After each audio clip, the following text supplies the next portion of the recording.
Many, many people have had experiences here in Virginia City, and my theory is that this was a place of a lot of energy. The gold rush bred a lot of emotion. And having all of these original buildings, it stands to reason that this would be the haunted capital of Montana. In a place like this was a hospital, and a lot of people have died in these walls, and walls conserve that kind of energy. One of the recurring stories is a story of a nun. And it's very interesting how sometimes things that happen to people in the present that they can't explain, if you look at the history of a place, there's the explanation. I was working down at the Wells Fargo Cafe. I was living in Bonanza Hotel for my room and board. One night I was coming in. Usually the door was always open, so you just kind of walk right through. There's not a lot of light in that room, and so I just walked straight through to the hallway, got as far as the hallway, and just stopped. And then suddenly I had this feeling that I wasn't alone. I felt cold. All the hairs on my body stood up on edge.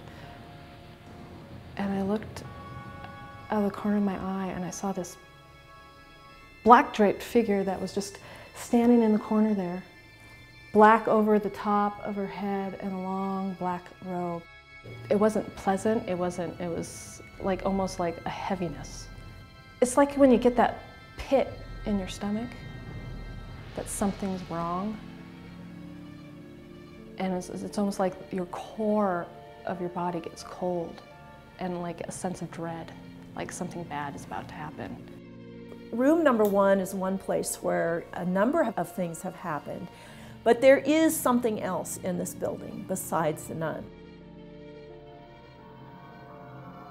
I was sleeping in my bed one night and I woke up and looked out my window, and in the streetlight there was this shadow, and it looked like someone was looking into my room.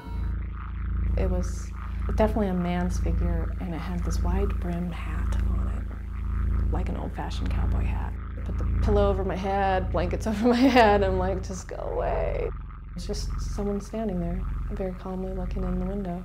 Then a couple hours later, I was woken up with something bouncing on my bed. I could feel the bouncing, and then I started hearing children giggling. One was distinctly a little girl, and one was a little boy. And they giggled some more, bounced one more time, and then we're gone.